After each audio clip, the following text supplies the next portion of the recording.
What if the person who swore to love you became the one you feared most? Grace Bennett counted every hit, 1, 2, 300 times, until she decided she'd had enough. But when her father, a ruthless billionaire she'd run away from, reappears to save her, the story stops being about survival and becomes a masterclass in revenge, justice, and redemption. This is the Bennett Reckoning, a journey from pain to power, from silence to strength.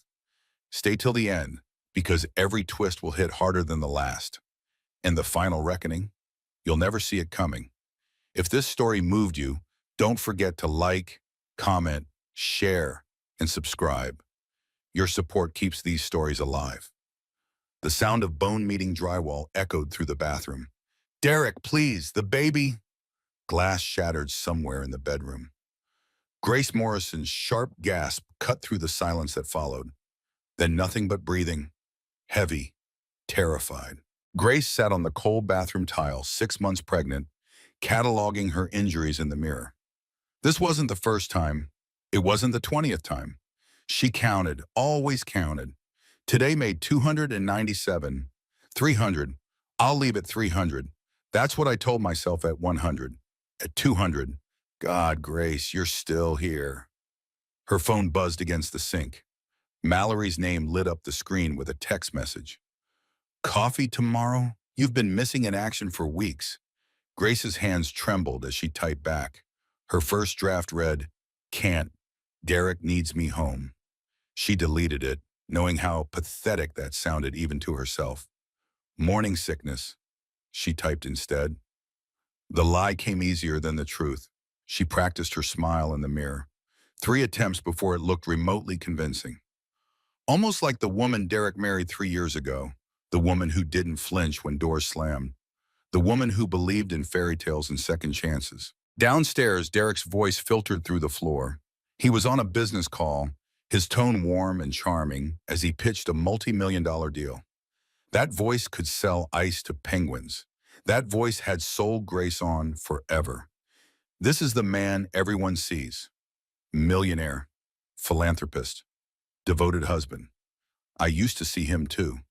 When did I become the only one who sees the monster? Grace touched her swollen stomach. The baby kicked in response, a flutter of movement that made her throat tight. "I'm sorry," she whispered to her daughter. "I'm so sorry you're stuck with this." She forced herself downstairs, each step measured and careful. The house was a showpiece, all marble and modern art. 5,000 square feet of perfection that felt like a prison. Derek stood by the windows overlooking the city, still on his call. He turned when she entered, his face lighting up with that million-dollar smile. To anyone watching, he looked like a man in love. Only Grace saw his eyes, cold, calculating, assessing her for weaknesses. He ended his call and crossed to her, pressing a kiss to her forehead. "There's my beautiful wife. How are you feeling?" "Like I'm dying one day at a time." "Tired. The baby kept me up." "You should rest more." His hands settled on her lower back, fingers pressing into the exact spot he'd grabbed last night. The bruise throbbed under his touch. To anyone else, it would look affectionate. Grace knew better. "We have that charity gala tonight," he continued. "The custom maternity gown arrived. You'll look perfect." Perfect. The word made her skin crawl. She'd spent 3 years trying to be perfect enough that he'd stop. Perfect wife, perfect hostess, perfect punching bag. "I'll get ready," she said quietly. Derek's eyes narrowed slightly. "You don't sound excited. This is important for the company, for my reputation." Our reputation, she wanted to correct, but Derek never said or anything. It was always his company, his reputation, his success. Grace was just an accessory, a prop in the elaborate stage production of Derek Morrison's perfect life. "I'm excited," she lied, adding another smile to her collection. "Just pregnancy hormones." He accepted this, his face relaxing. "That's my girl. Go rest. I need you at your best tonight." Grace climbed the stairs to their bedroom, her mind elsewhere. The charity gala. Another night of pretending. Another night of wearing designer clothes that hid the fingerprints on her ribs and arms. She opened the closet where the new gown hung. deep emerald green silk that would complement her dark hair. The dress was beautiful. Everything in her life was beautiful. Everything except the truth. Her hidden phone buzzed in its spot behind the shoe rack, the one Derek didn't know about, the one her father's security team had given her 7 months ago when they noticed the bruises during a routine surveillance check. 12 missed calls from a number saved as Ricardo, her father's childhood nickname, the name only she used. Richard Bennett is CEO of Bennett Corporation. Billionaire. The father she'd run from at 18, desperate to escape his controlling world and find something real, something normal. She'd found Derek instead. Funny how trying to escape control had led her straight into its arms. Grace hadn't returned a single one of her father's calls. Not when Derek first hit her, not when it became weekly, not when she found out she was pregnant with his grandchild. If I call him, Derek's life is over. Dad doesn't do half measures. He'll destroy everything, the company, the reputation, the freedom. Derek will lose it all. Her hand hovered over the phone, trembling. But if I don't call, what does my daughter lose? Her mother? Her chance at a life that doesn't start with, "Your father killed your mother"? The baby kicked hard, as if in agreement. Grace didn't call. Instead, she opened the text thread and typed 3 numbers. 300. The response came within seconds. Address. Now. Grace stared at the screen, her heart pounding. 3 years of silence, broken with 2 words. Her father knew where she was, of course. Had probably known since the day she married Derek Morrison. Richard Bennett didn't leave loose ends, especially not ones that carried his DNA. But asking for the address meant something different. It meant permission. It meant the gloves were coming off. It meant war. Grace deleted the thread and tucked the phone away. Tonight she'd attend the charity gala. She'd smile for the cameras. She'd play the perfect wife one last time. Tomorrow, Derek Morrison would learn what it meant to her to Bennett. The grand ballroom of the Sinclair Hotel glittered with old money and new power. Crystal chandeliers cast prismatic light across women in couture gowns and men in custom tuxedos. The cream of the city's elite gathered for Morrison Holdings' annual charity fundraiser, where a $100,000 ticket bought access to the kind of networking that built empires. Grace stood beside Derek, the emerald gown flowing around her pregnant form. Makeup 3 shades darker than her natural skin tone covered the fading bruises on her neck and arms. Professional concealer, the kind used to hide tattoos, masked the fingerprints that still decorated her ribs. But to everyone in this room, she glowed. Pregnancy suited her, they said. She looked radiant. Radiant. What a joke. Derek's hand rested possessively on her lower back as they moved through the crowd.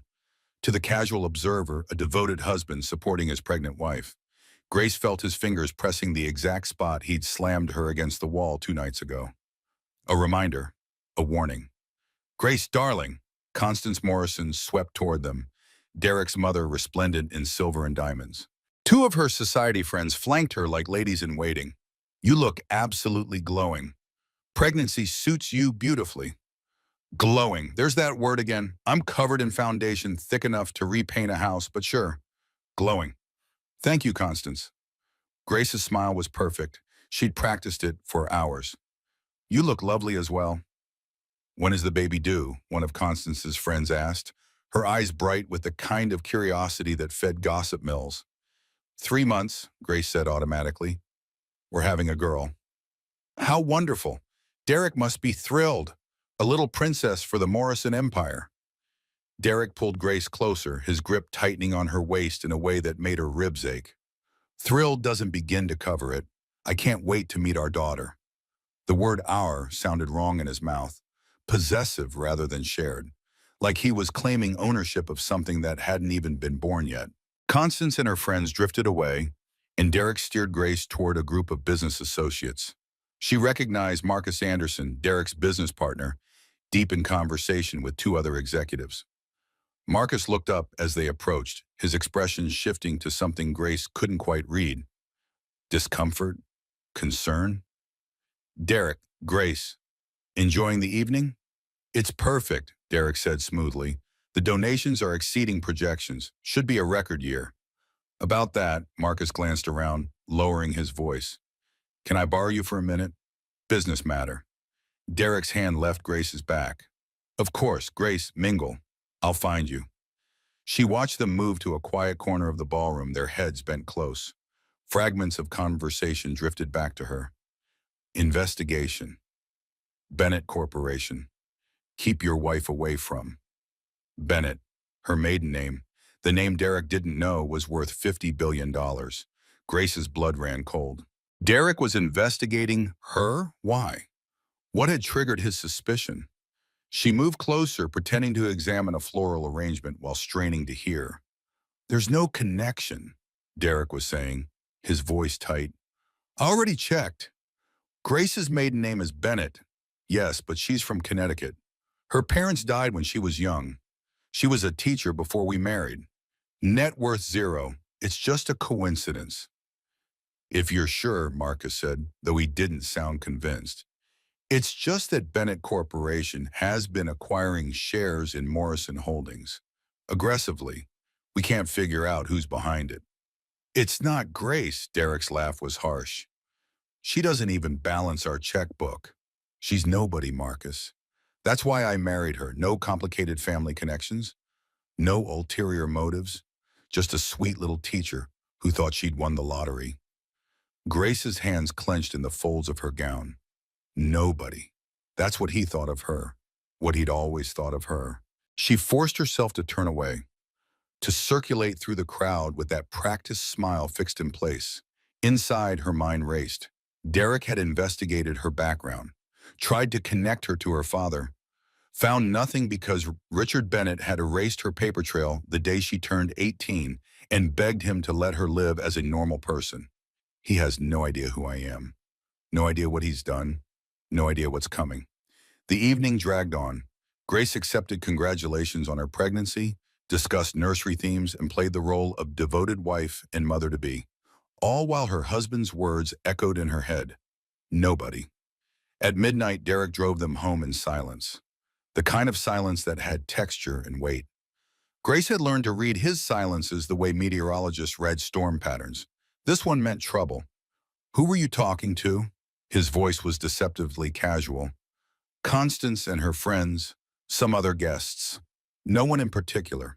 I saw you near Marcus and me. Grace's heart rate spiked, but she kept her voice steady. I was looking at the flowers. They were beautiful. You were listening. I wasn't trying to eavesdrop, Derek. I was just standing there. His hand shot across the center console, grabbing her phone from her lap. Who have you been talking to? No one, just Mallory, like always. Derek scrolled through her messages, his face illuminated by the screen's glow. Grace held her breath. The hidden phone was safe at home, but this phone had to appear normal, innocent. He threw it out the window. Grace watched the device bounce across the highway, shattered plastic glittering in the streetlights. Derek, that had all my contacts, my photos. Now you weren't talking to anyone, he said simply. She counted streetlights as they drove. 1, 2, 3. Breathing techniques she'd learned from the security detail Derek didn't know existed. In for 4, hold for 4, out for 4. This isn't normal. This isn't love. Love doesn't throw your phone out the window at 60 miles per hour. Love doesn't leave fingerprints. They pulled into the driveway of their perfect house. Derek killed the engine but didn't move to get out. I worked very hard to provide this life for you, he said quietly. This house, your clothes, your comfort. All I ask in return is loyalty, respect, and you aren't need to even give me that, can you? Derek, I don't know what you think I did. You embarrassed me tonight, lurking around my business conversations like some jealous housewife. Do you have any idea how that looks? I wasn't lurking. I was just... His fist slammed into the dashboard, making her jump. Don't argue with me. God, why do you always have to argue? Grace pressed back against the passenger door, her hands instinctively protecting her stomach. I'm sorry, you're right. I should have been more careful. The apology seemed to mollify him slightly. His shoulders relaxed, and when he looked at her again, the anger had faded to something almost like concern. I just want you to be happy, he said, his voice softening. Don't you want to be happy, Grace? This was the Derek that confused her most, the one who could shift from fury to tenderness in seconds, the one who made her question her own memories. I'm happy, she whispered. Good, let's go inside. You need rest. Grace followed him into the house, every muscle tense. The entry hall was dark except for ambient light from the street. Derek headed for his office without another word, leaving her alone at the foot of the stairs. She stood there for a long moment, one hand on her stomach, feeling her daughter kick and roll. I'm going to get us out, she promised quietly. I swear. Just hold on a little longer. Upstairs, Grace changed into pajamas and crawled into their massive bed. Derek stayed in his office, drinking. She could hear the clink of glass against bottle, the creak of his chair. She waited until his footsteps grew heavy on the stairs, until his breathing deepened into sleep, before she moved. The hidden phone was in her closet, tucked behind the shoeboxes. She pulled it out, the screen lighting up with notifications. 14 missed calls from Ricardo now. Multiple text messages. The most recent one sent an hour ago. Gracie, your text said 300. My team says you were at a charity gala tonight. Morrison Holdings event. I'm not waiting anymore. Tomorrow morning, 9 a.m., I'm at your door whether you want me there or not. Daddy's coming. Grace's hands shook as she read the message. 13 years since she'd heard her father's voice.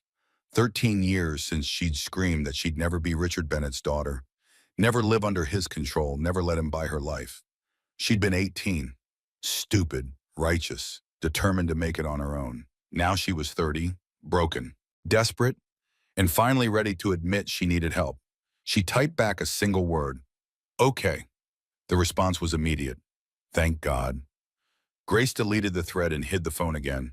Tomorrow, everything would change. Tomorrow, Derek Morrison would learn that the nobody he married was actually somebody. Tomorrow, the Bennett family would go to war. She lay back down beside her sleeping husband, staring at the ceiling, counting in her head. 297 incidents survived. 3 more days until the baby's next ultrasound. 14 weeks until her due date. And approximately 9 hours until her father arrived to burn Derek's perfect life to the ground. Grace closed her eyes and counted her breaths. 1, 2, 3. For the first time in years, she felt something other than fear. She felt hope. Morning arrived with pale sunlight filtering through gauze curtains. Grace woke to an empty bed. Derek sighed cold. The smell of coffee drifted up from the kitchen, which meant he'd been up for hours. She showered carefully, avoiding the tender spots on her ribs. The hot water felt like forgiveness she didn't deserve yet. When she finally went downstairs, Derek sat at the kitchen island with his laptop and phone, already dressed in one of his custom suits. Morning, beautiful. His smile was genuine, the anger from last night apparently forgotten. Or filed away for later use. How'd you sleep? Like I was waiting for an axe to fall. Fine, you? Great, I've got meetings all morning, then lunch with the board. I'll probably be home late. He stood, kissing her forehead. Take it easy today. Rest. You look tired. Because your fists are exhausting to dodge. I will. He grabbed his briefcase and keys. Oh, and Grace, I'm having a new phone delivered for you today. Should be here by noon. Same number. All your contacts backed up from the cloud. See? I take care of you. He left before she could respond, the garage door rumbling closed behind his car. Grace stood in the kitchen, alone in 5,000 square feet of silence. The house felt different this morning, charged, like the air before a thunderstorm. 8:45. Her father would arrive in 15 minutes. She made herself tea she didn't drink and sat in the living room watching the street through the front windows. At 8:57, a black town car pulled up to the curb. Not a limousine, nothing ostentatious, just an expensive sedan that whispered money rather than shouting it. The rear door opened. Richard Bennett stepped out, and Grace's breath caught. 13 years had aged him. Gray threaded through hair that had been dark brown. Lines mapped his face where smooth skin had been, but his posture was the same, military straight, and his eyes, when they found the house, were the same sharp blue she remembered. Those eyes that could read a balance sheet and a person's soul with equal accuracy. He didn't come to the door immediately. Instead, he stood beside the car, just looking at the house, at her prison disguised as paradise. Grace's hand went to her stomach. The baby kicked, as if sensing the importance of this moment. Finally, Richard started up the walk. Grace met him at the door before he could knock, not wanting Derek's security cameras to catch this on film. They stood facing each other across the threshold, father and daughter, billionaire and abuse victim, past and present colliding. "Hi, Dad," Grace whispered. Richard's jaw worked. When he spoke, his voice was rough. "May I come in?" She stepped aside. He entered the house, his gaze sweeping the space with the efficiency of someone who assessed value and weakness in seconds. Grace saw him note the expensive furniture, the original art, the gleaming marble floors. Then he looked at her. Really looked. She saw the exact moment he cataloged the fading bruise on her cheekbone beneath makeup, the way she held herself, favoring her left side, the defensive posture, arms crossed over her stomach, his hands curled into fists.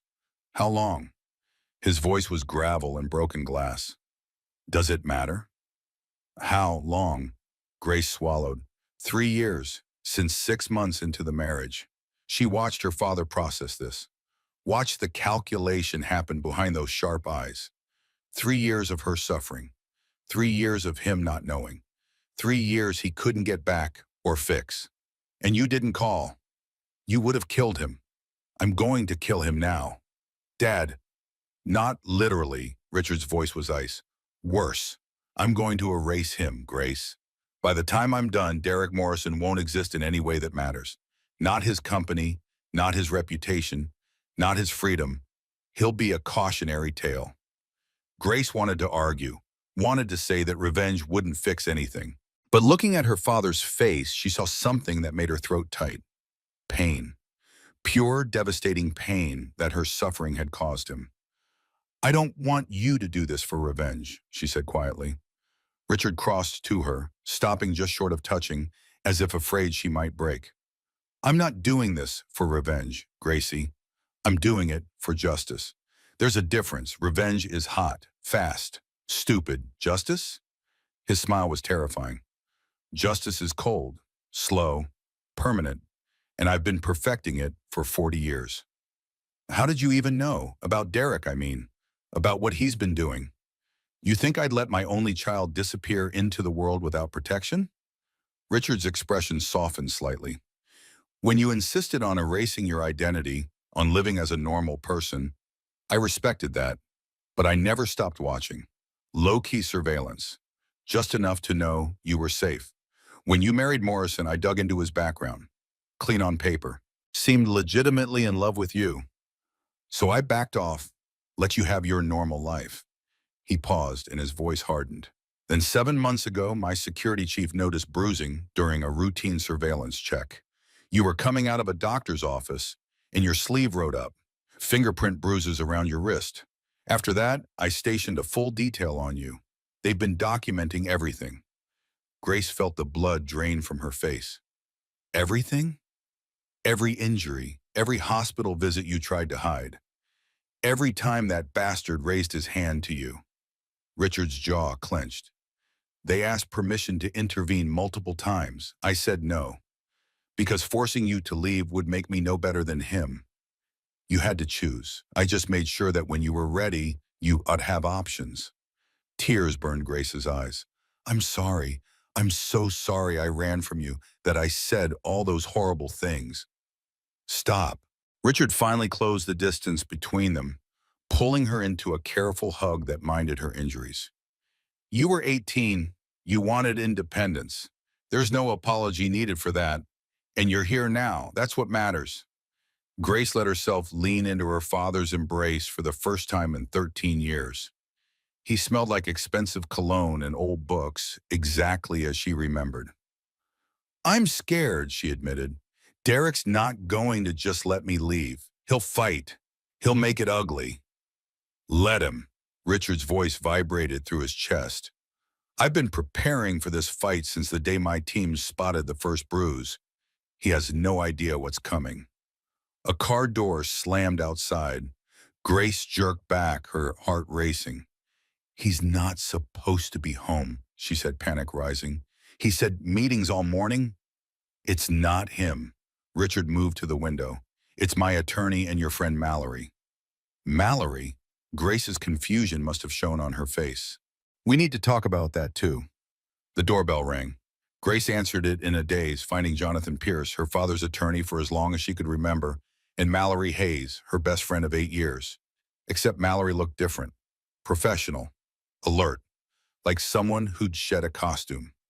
"Hi, Grace," Mallory said quietly. "What's going on?" "Living room in," Richard directed. "We have a lot to discuss, and I want you sitting down for it." They settled in the space Derek used for entertaining clients. Grace on the sofa, her father beside her, Jonathan in an armchair, briefcase open on his lap. Mallory standing by the fireplace, looking guilty. "Mallory's not actually a paralegal," Richard said without preamble. "She's former CIA, and I hired her 8 years ago to befriend you and keep you safe." Grace stared at her best friend. 8 years of lunches and late-night conversations and shared secrets. "You've been spying on me?" "Protecting you," Mallory corrected. "Your father asked me to stay close. Make sure you were okay. I was supposed to be subtle surveillance. Then you married Morrison, and within months, I was watching him hurt you and not being able to do anything about it without blowing my cover. Do you have any idea how hard it was to sit there and listen to you make excuses for him? To bring you ice cream after bad nights and not tell you the truth?" "What truth?" "That your father had a plan, that we were gathering evidence, that the second you were ready to leave, we'd make sure Morrison never hurt anyone again." Grace processed this slowly. Every coffee date, every shopping trip, every time Mallory had just happened to show up at the right moment, none of it had been coincidence. "I should be angry," Grace said finally. "You have every right to be," Mallory agreed. "But I'm not. You stayed, even when I pushed you away, even when I lied about being fine. You stayed." Grace's voice cracked. "Thank you." Mallory's expression crumpled with relief. "I'm going back to the CIA after this is done, but I'll visit often. Your daughter needs a badass aunt." "She really does." Jonathan cleared his throat. "As touching as this is, we have a timeline. Derek Morrison will realize something's wrong soon. We need to move fast." He pulled documents from his briefcase, spreading them across the coffee table. Grace recognized Morrison Holdings' financial reports, legal documents, photographs. "Your father has been preparing for this day for 3 years," Jonathan said. "Since the first incident. Here's what we have." Jonathan Pierce arranged documents with the precision of a master chess player setting up a board. Each paper represented a move against Derek Morrison. Each photograph was evidence of a crime. Together they formed an arsenal. "Let's start with the corporate structure," Jonathan said, sliding a report toward Grace. "Morrison Holdings. Valuation $800 million. Your husband inherited it from his father 10 years ago and expanded through aggressive acquisitions. On paper, he owns 78% of company shares." "On paper," Richard repeated. "But paper lies." Jonathan pulled up a complex spreadsheet on his tablet. For the past 3 years, Richard has been acquiring Morrison Holdings shares through 23 different shell corporations. Slowly, carefully, never enough to trigger disclosure requirements. Each purchase was under 5%, spread across multiple entities, all legally obscured. Grace stared at the numbers. "How much do you own?" 42%, her father said calmly. "As of last week, which means Derek Mordayan thinks he has complete control of his company. He's wrong." The implications hit Grace like a physical blow. "You've owned almost half his company for 3 years, since the abuse started?" "I told you I don't leave my daughter unprotected." Richard's voice was steel. "The moment my team flagged the first hospital visit you tried to hide, I started buying. I didn't intervene because you asked me not to, but I wasn't going to watch him hurt you without having leverage." "This is about more than leverage," Jonathan interjected. "This is about systematic destruction of Derek Morrison's life, starting with his company, his reputation, and ending with his freedom." He spread out 3 folders. Phase 1, financial destruction.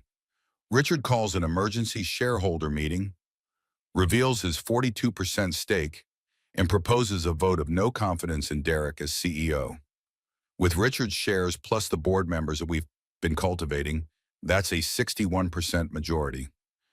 Derek gets removed from his own company. Grace's head spun. You've been cultivating board members? For 2 years, Richard confirmed. Quiet conversations, strategic investments in their other ventures, building trust. They don't know why yet. But when I show them the evidence of what Derek's been doing to you, they'll vote our way. Some because it's right, others because being on my bad side is career suicide. Jonathan moved to the second folder. Phase 2, legal destruction. We have medical records from Dr. Ellen Sawyer documenting 3 years of injuries. We have photographic evidence from Richard's security detail. We have Mallory's witness testimony. We have Derek's own employees willing to testify about his temper and controlling behavior toward you. His employees? I interviewed them, Mallory said. Your husband wasn't subtle. His assistant has seen him scream at you over the phone. His driver has witnessed arguments. His housekeeper found blood on towels you tried to hide. They were all too scared of him to speak up. But they'll testify if it means stopping him. The third folder was thickest. Phase 3, social destruction. Richard owns controlling interest in 3 major media outlets and has relationships with a dozen more. When this breaks, it breaks everywhere simultaneously. The millionaire philanthropist revealed as an abuser. His perfect marriage exposed as a nightmare. His reputation destroyed beyond repair. Grace felt sick. This is going to be public? Everyone's going to know? Everyone's going to know that you're a survivor, Richard corrected. Everyone's going to know that Derek Morrison is a monster who hid behind charm and money. The narrative will be about your strength, not his violence. There's a fourth phase, Jonathan said quietly. Derek's mother. Constance? Grace frowned. She worships Derek. She'll never believe he hurt me. She'll believe the evidence. Richard's expression was grim, and she'll turn on him to save herself. I've already had preliminary conversations with her attorney, shown him a preview of what's coming. Constance Morrison cares about 3 things: money, status, and her place in society. If she stands by Derek, she loses all 3. But if she testifies against him, admits she suspected but didn't want to see it, shows remorse, and becomes an advocate for domestic violence awareness, she gets to keep her social position. That's manipulation, Grace said. That's leverage. There's a difference. Jonathan closed his folders. Derek Morrison will be given one chance to handle this quietly. Resign from the company. Surrender all marital assets. Enter a monitored rehabilitation program. Accept a restraining order. Never contact Grace or the baby again. In exchange, we keep the criminal charges minimal and the media coverage contained.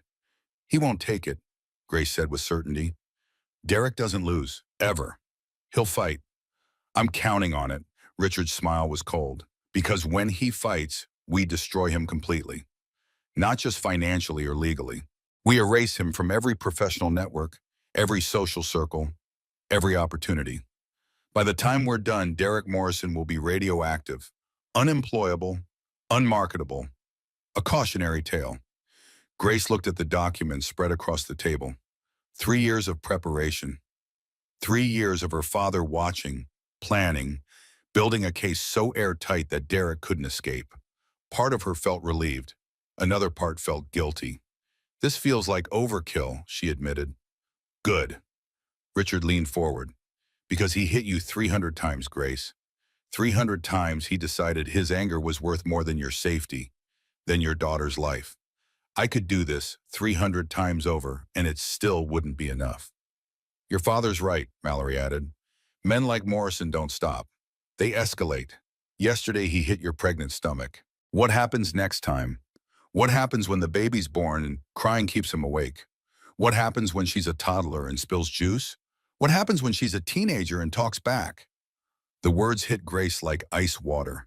She'd been so focused on surviving day to day that she hadn't thought about the future, about her daughter growing up in this house, learning from Derek that love looked like control, that marriage meant fear. No, Grace said, her voice hardening. She doesn't grow up like that. She doesn't learn those lessons. Then we proceed? Jonathan asked. Grace touched her stomach, feeling her daughter kick. Strong, innocent. We proceed. Why? Richard made calls from Derek's home office, commandeering the space with the ease of someone who owned rooms by walking into them. Grace listened as he spoke to board members, attorneys, journalists. Each conversation was brief, professional, devastating. Emergency shareholder meeting, tomorrow at 2 p.m.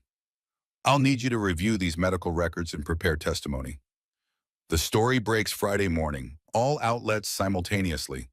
It was like watching a military general coordinate an invasion. Because that's what this was. War. Mallory joined Grace in the kitchen while the men worked. How are you holding up? I don't know. Grace made tea she still wouldn't drink. Part of me feels relieved. Part of me feels guilty. Is that crazy? It's normal. You loved him once.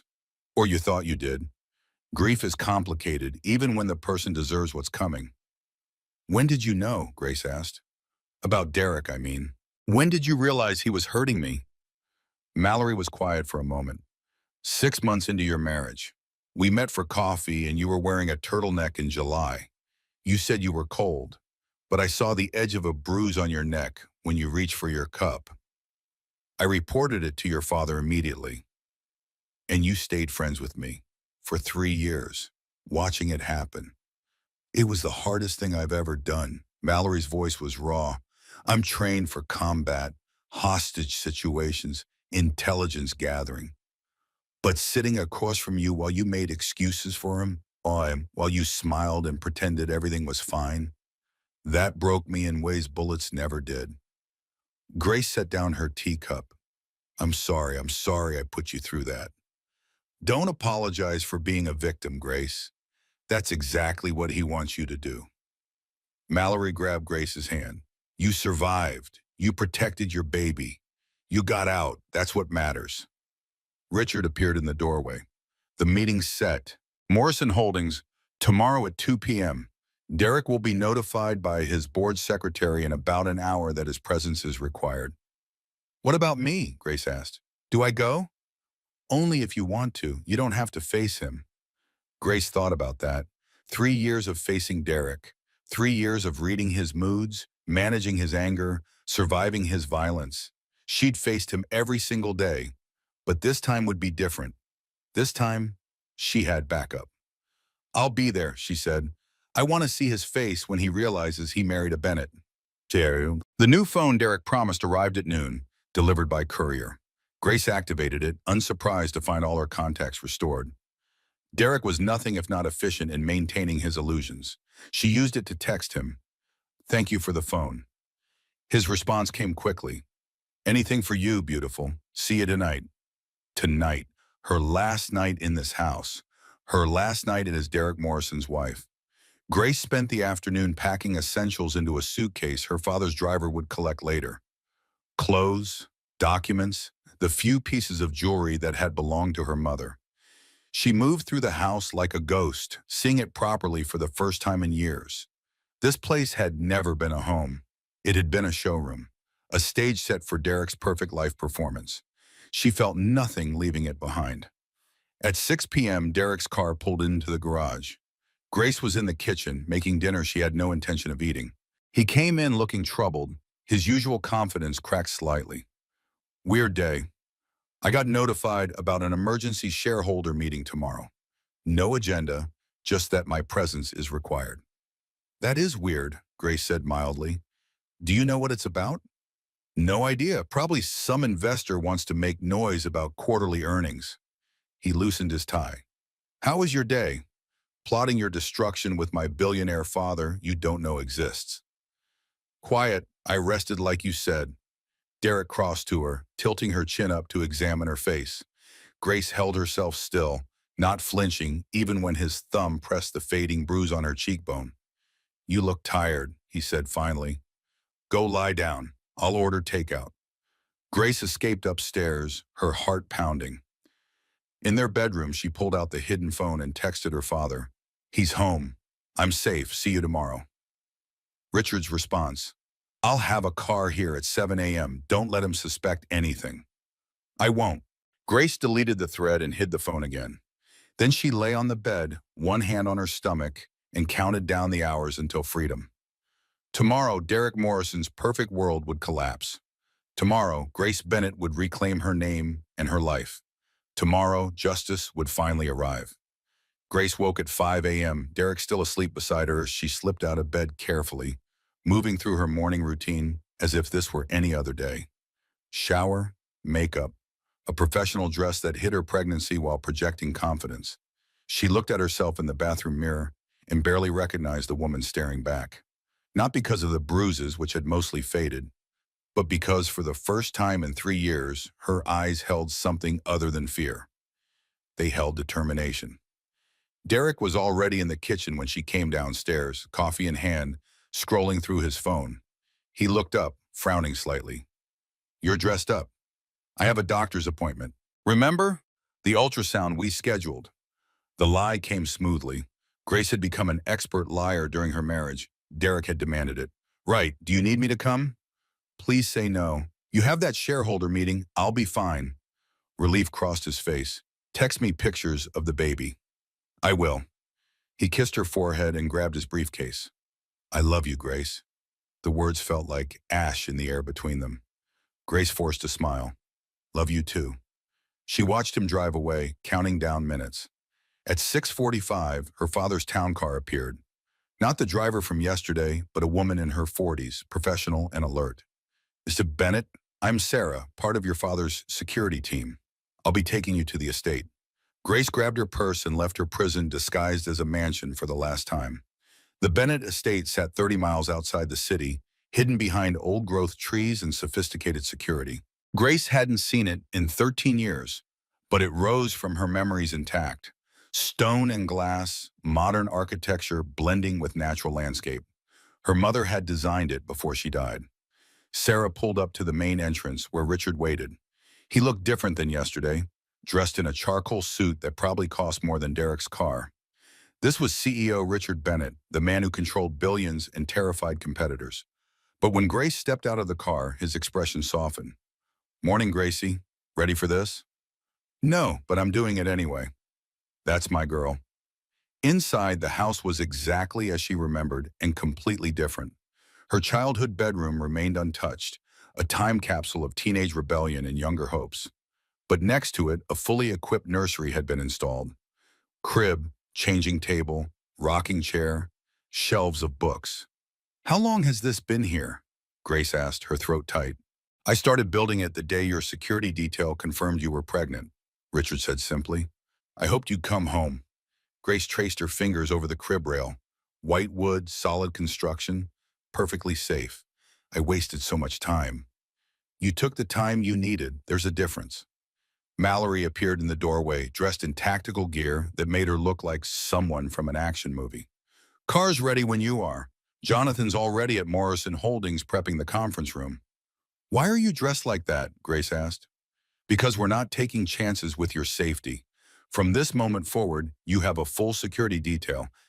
Derek Morrison is about to lose everything. Desperate men do desperate things." Grace had never considered that Derek might try to hurt her as retaliation. The thought made her blood run cold. "He wouldn't," she started. "He hit you while you were 6 months pregnant." Richard cut in. "He absolutely would.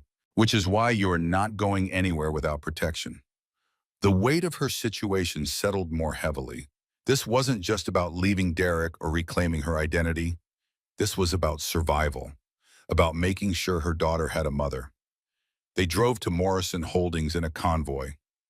Richard's town car flanked by 2 SUVs full of security personnel. The building was downtown, glass and steel rising 40 stories into the sky. Derek's empire, built on his father's foundation and expanded through ruthless business practices. Soon, it would be Richard's. They entered through a private garage, avoiding the main lobby. Jonathan Pierce met them on the executive floor, where the main conference room dominated the space with floor-to-ceiling windows overlooking the city. "Board members are arriving," Jonathan reported. "Derek's not here yet, but his assistant confirmed he's on his way. We're scheduled to start in 20 minutes. Grace's hands shook. Mallory noticed and squeezed her shoulder. "You don't have to do this. You can watch from Richard's office via video feed." "No, I need to be there. I need to see his face." "Then let's get you settled." The conference room could seat 30 people. Today, 22 were expected. Grace took a seat beside her father at the head of the table. Board members arrived in clusters, confused by the emergency meeting, but professional enough not to show it.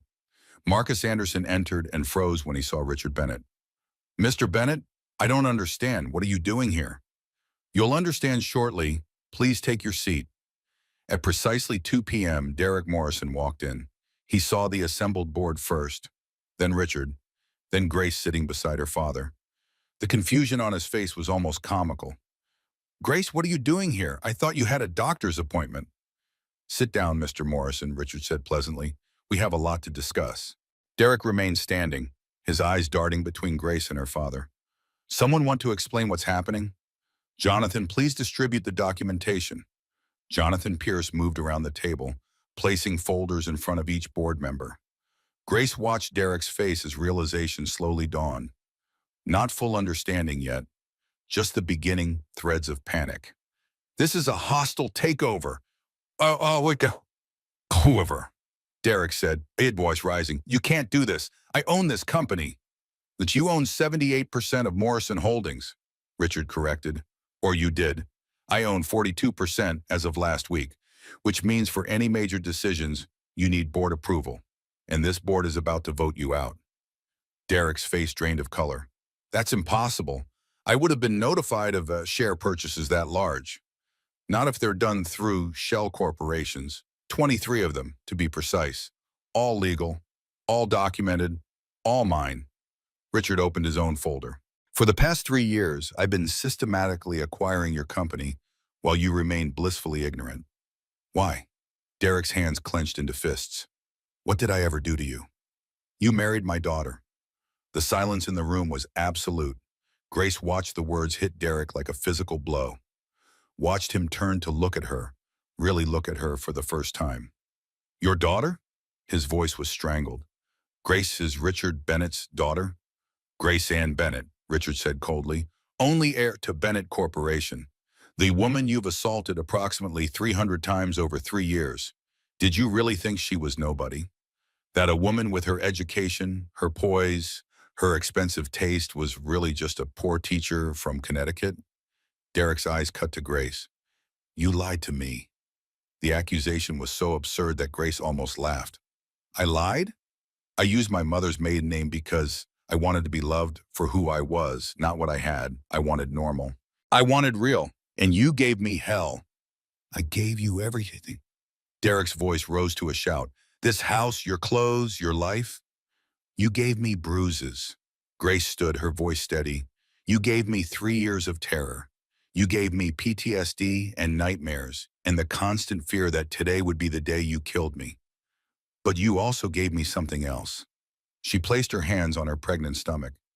"You gave me the motivation to finally come home, to finally ask my father for help, because I could survive you hurting me.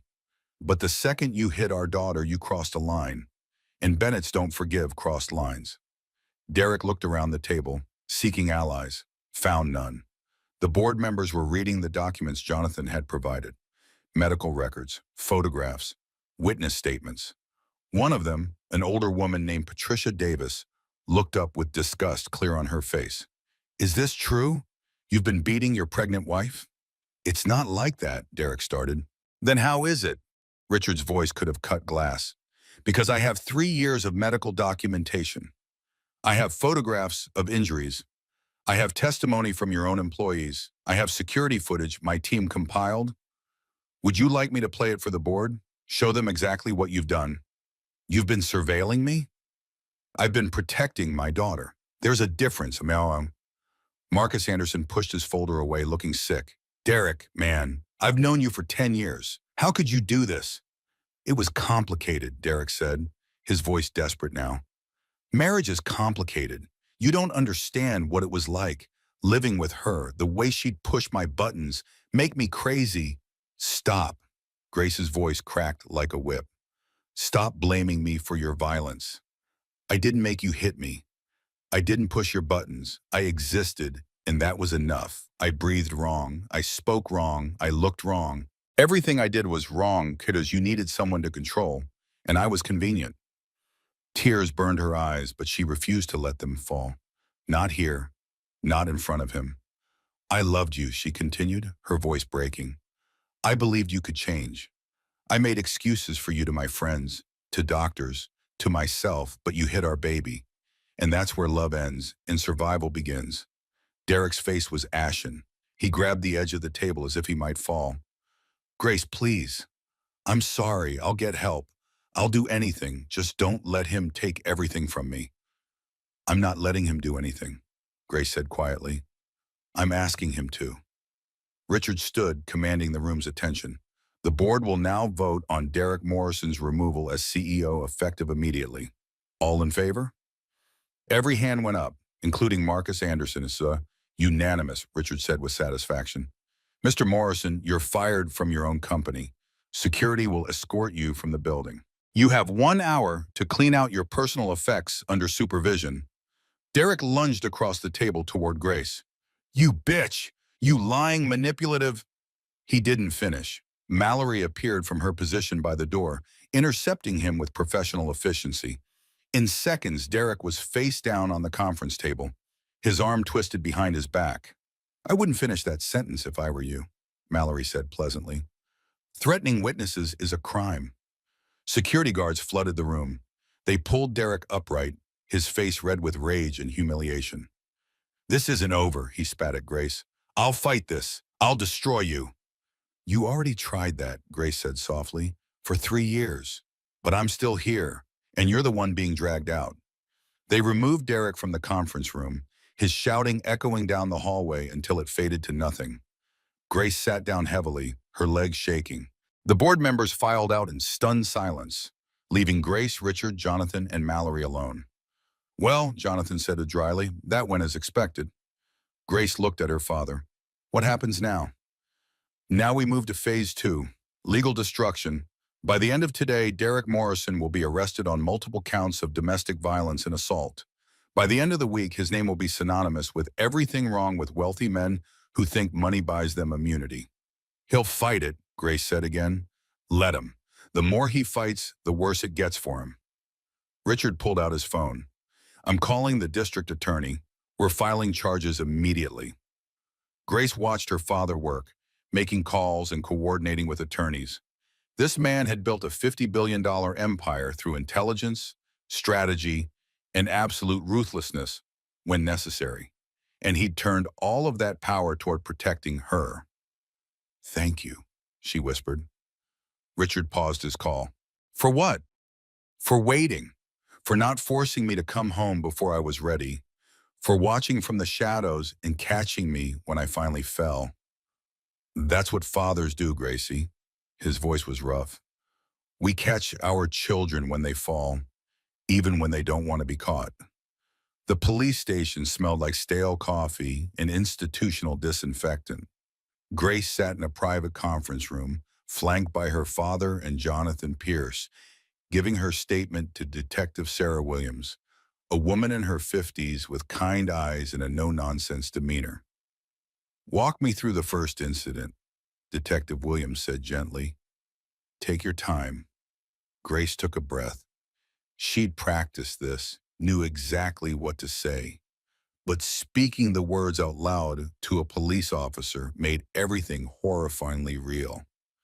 6 months into our marriage, Derek came home from work, stressed about a deal that fell through. I asked if he was okay, and he shoved me against the kitchen counter. Hard enough that I bruised my hip. He apologized immediately, said it was an accident, that he didn't mean to push me that hard, sent flowers the next day. And you believed him. I wanted to believe him. I thought it was a one-time thing, stress, bad timing. I thought if I was more supportive, more understanding, it wouldn't happen again. Detective Williams nodded, writing notes. When was the second incident? 3 weeks later. I'd bought the wrong brand of coffee. He threw the cup against the wall, coffee everywhere. Then he grabbed my arm and said I needed to pay more attention. That little things mattered. I had fingerprint bruises for a week. The questioning continued for 2 hours. Grace detailed every incident she could remember. The escalation from pushes to slaps to closed fists, the way Derek would apologize and promise to change, then repeat the pattern days or weeks later. The isolation from friends, the control over her phone and finances. Sawyer arrived halfway through to provide medical testimony. She'd brought 3 years of records documenting Grace's injuries. Mrs. Morrison came to my office 17 times in 3 years, Dr. Sawyer said, her voice tight with suppressed anger. Each time with injuries consistent with physical assault, bruised ribs, sprained wrist, facial contusions. I asked about domestic violence every single visit. She denied it every time, but the pattern was unmistakable. Why didn't you report it? Detective Williams asked. Because mandatory reporting requires reasonable suspicion, and my patient was an adult who denied abuse. I documented everything meticulously and gave her resources, but I couldn't force her to leave. The law protects patient autonomy, even when that autonomy is being manipulated by an abuser. Mallory testified next, describing what she'd witnessed as Grace's friend, the way Derek isolated Grace, the canceled plans, the fear in Grace's eyes when her phone rang, the excuses for bruises. I wanted to intervene hundreds of times, Mallory said, but I was under orders from Richard Bennett to maintain my cover unless Grace's life was in immediate danger. The goal was to document everything so that when she was ready to leave, we had an airtight case. By the time they finished, it was 7 p.m. Grace felt wrung out, every word she'd spoken taking pieces of her with it. Detective Williams closed her notebook. Ms. Bennett, this is one of the most well-documented abuse cases I've seen in my career. With the medical records, witness testimony, and photographic evidence from your father's security team, we have everything we need for multiple felony charges. How many charges? Richard asked. Assault, battery, domestic violence with special circumstances due to the pregnancy, child endangerment for the incidents after Ms. Bennett became pregnant. We're looking at substantial prison time if convicted. When will you arrest him? Jonathan asked. Tonight, I've already obtained a warrant. Derek Morrison will be in custody within the hour. Grace's hands shook. This was really happening. Derek would be arrested, charged with crimes, face trial, possibly go to prison. Part of her felt relief. Another part felt terrified of his retaliation. What about bail, she asked, when we'll argue for high bail or denial given the severity of the charges and his financial resources. He's a flight risk, but ultimately, that's up to the judge. They left the station as the sun set. Grace felt numb, like she was watching her life happen to someone else. Her father guided her to the waiting car, his hand steady on her shoulder. You did well, he said quietly. I know that was hard. I keep expecting to feel something, Grace admitted. Relief or vindication or anger, but I just feel empty. That's normal. You've been running on adrenaline for days. The emotions will come later. They drove back to the Bennett estate in silence. Grace stared out the window, watching the city lights blur past. Somewhere out there, Derek was about to be arrested. His perfect life was collapsing. His reputation would be destroyed. She tried to feel sorry for him, tried to find some remaining ember of the love she'd once felt, found nothing but ashes. The Bennett estate felt like a sanctuary after the police station. Grace's childhood bedroom had been refreshed with new linens and fresh flowers. Someone had laid out comfortable clothes and pregnancy-safe toiletries. She showered for an hour, trying to wash away the feeling of Derek's hands on her, the memory of his fists, the echo of his voice screaming threats at the shareholder meeting. When she finally emerged, Mallory was waiting with food. Richard thought you might be hungry. Nothing heavy, just soup and bread. I don't think I can eat. Try anyway.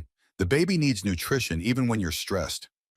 Grace forced down half the soup, each spoonful tasting like cardboard.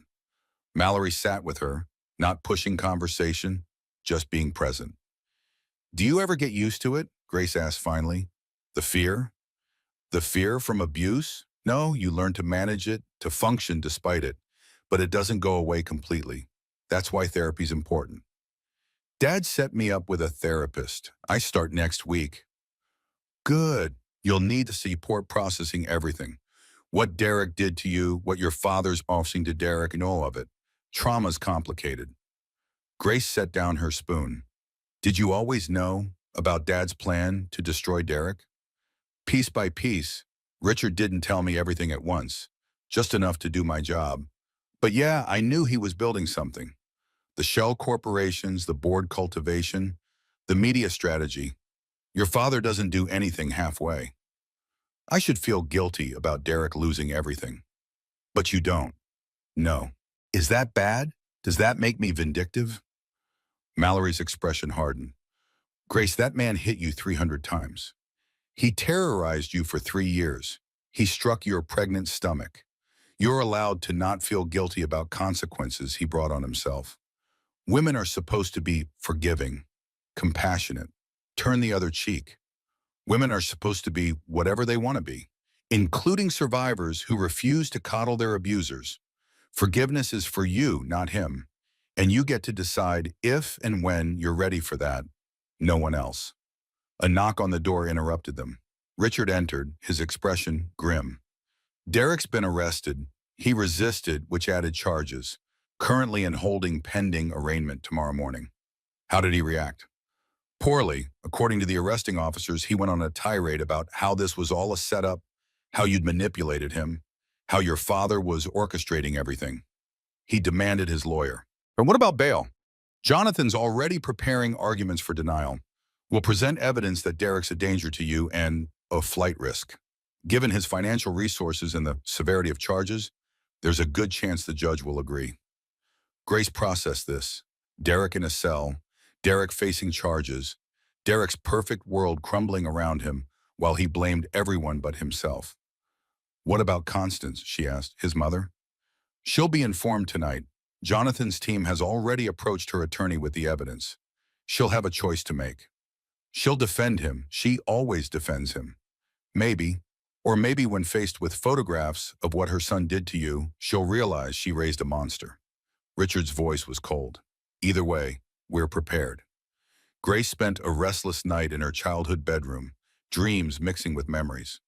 She woke repeatedly, checking her phone, half expecting Derek to have somehow escaped and tracked her down. But the night passed quietly.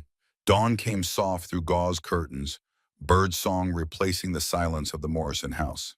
At 8 a.m., Jonathan called. Arraignments at 10, Derek's requesting bail, claiming he's not a flight risk. We're presenting counter evidence. Can I be there? That's not advisable. It could be emotionally difficult. I don't care. I want to see it. Richard appeared in her doorway. If you're sure. I'm sure. I spent 3 years afraid of Derek. I'm not hiding now. They arrived at the courthouse an hour before the hearing. Media had already gathered, news crews with cameras and reporters with microphones. Grace's heart sank. How do they know, she asked. They don't. Not the full story, just that Derek Morrison, Millionaire CEO, was arrested on domestic violence charges.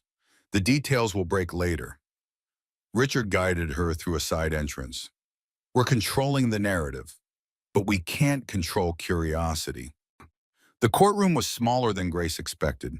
Wooden benches, a judge's bench, the defendant's table. Derek sat beside his attorney, dressed in a rumpled suit from yesterday. He looked terrible, exhausted and angry and desperate. His eyes found Grace immediately. The hate in his gaze made her flinch. Then he smiled, that cold, calculating smile she knew so well. The judge entered. All rise. The Honorable Judge Margaret Thornton presiding. Judge Thornton was a woman in her 60s, with steel gray hair and an expression that suggested she'd seen everything and been impressed by nothing. She reviewed the case file while everyone waited in tense silence. Mr. Morrison, you're charged with 3 counts of felony assault, 2 counts of domestic battery, and 1 count of child endangerment. How do you plead? Derek stood. Not guilty, Your Honor. Bail hearing. Prosecution? The assistant district attorney rose. Your Honor, the state requests bail be denied. Mr. Morrison poses a significant danger to the victim, who is 6 months pregnant with his child. He has substantial financial resources and international connections, making him a flight risk. We have documented evidence of 3 years of systematic abuse, including an incident just days ago where he struck the victim's pregnant stomach. Derek's attorney jumped up. Your Honor, my client has deep ties to this community. He's a respected businessman, a philanthropist, a family man. These allegations are exaggerated by a hostile ex-wife and her wealthy father who's orchestrating a corporate takeover. Mr. Morrison is not a flight risk and deserves the opportunity to defend himself from freedom. Judge Thornton looked at Grace. Is the victim present? Grace stood, her legs shaking. Yes, Your Honor. Ms. Bennett, do you fear for your safety if Mr. Morrison is released? Every eye in the courtroom turned to her. Grace met Derek's gaze and saw the warning there. The threat. The promise of retaliation. She lifted her chin. Yes, Your Honor. I'm terrified of what he'll do if he's released. Your Honor, she's being coached by... Derek's attorney started. I'm not finished. Judge Thornton's voice cut through the room like a blade. I've reviewed the medical records. I've seen the photographs. I've read the statements from witnesses, including Mr. Morrison's own employees. This is one of the most disturbing cases I've seen in 30 years on the bench. She turned to Derek. Mr. Morrison, bail is denied. You'll remain in custody pending trial. We'll reconvene in 30 days for preliminary hearings. The gavel came down. Derek exploded. This is bullshit. You can't do this. I have rights. That bitch is lying. Her father's buying everyone. This whole thing is a setup. Guards moved in, restraining him. He fought them, still screaming accusations and threats as they dragged him toward the holding cells. His eyes locked on Grace one final time. I'll kill you for this. You hear me? I'll fucking kill you. Then he was gone, his voice echoing down the hallway until metal doors cut off the sound. Grace sat down heavily, shaking. Richard's arm came around her shoulders, steady and strong. It's over, he said quietly. He can't hurt you anymore. But Grace kept hearing Derek's final words, the promise in them. I'll kill you for this. She touched her pregnant stomach, feeling her daughter kick. He'll try, she whispered. When he gets out, he'll come after me. Then we make sure he never gets out, Richard said grimly. Or if he does, that he knows exactly what will happen if he comes near you again. They left the courthouse through the same side entrance, avoiding the media circus outside. But Grace saw the headlines already forming. Millionaire CEO denied bail. Domestic violence charges. Pregnant wife. Her story was about to become public. Soon, everyone would know. The story broke at 6 a.m. Friday morning, exactly as Richard had planned. Simultaneously across 3 major news outlets he controlled and a dozen more who'd been fed exclusive details. Millionaire philanthropist Derek Morrison faces multiple felony charges for abuse of pregnant wife. Grace watched the coverage from her father's estate, coffee growing cold in her hands. The media had everything. Medical records, witness statements, photographs carefully selected to show injuries without being gratuitous. And they had her name. Grace Ann Bennett, daughter of billionaire CEO Richard Bennett, who'd lived under an assumed identity for years only to end up trapped in an abusive marriage. Her phone exploded with messages, old friends from high school, college acquaintances, people she hadn't spoken to in years, all reaching out with shock and support. You should turn that off, Mallory suggested. The attention's only going to get worse. I need to see it. I need to know what people are saying. What people were saying was surprisingly supportive. The narrative Richard had crafted was working. Grace wasn't being portrayed as a gold digger or opportunist. She was a domestic violence survivor who'd hidden her identity seeking normal love and found a monster instead. Derek's reputation was being systematically destroyed.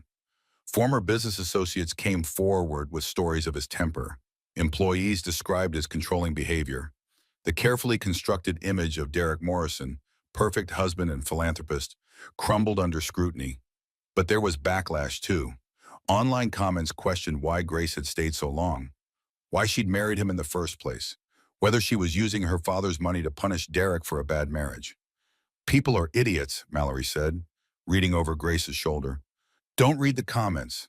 Nothing good ever comes from reading comments. Someone said I'm just as bad as Derek because I'm using my father's wealth and power to destroy him. Grace's voice was tight. That this is abuse too. That's not abuse. That's consequences. Derek had every opportunity to not hit you. He chose violence 300 times. Your father choosing to hold him accountable isn't the same thing.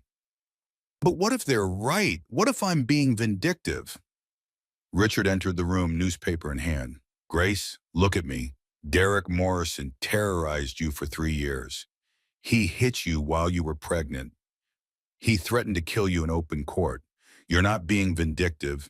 You're being smart. Because men like Derek don't stop unless they're stopped. The media is making this about money, about corporate revenge. The media makes everything about money, but the truth is in the evidence. Medical records don't lie. Photographs don't lie. Your injuries don't lie. Richard sat beside her and, yes, I'm using my resources to ensure Derek faces full consequences. Is that fair? Maybe not by some people's definition, but it's just, and sometimes justice requires power. The news coverage continued all day. Grace's face was everywhere. Before and after photos showing her transformation from a confident young woman to the haunted person she'd become during her marriage. The press called her brave, a survivor, an inspiration. Grace felt like a fraud. At 2 p.m., Constance Morrison requested a meeting. Richard agreed, and Grace insisted on being present despite his reservations. They met in Richard's office at Bennett Corporation headquarters.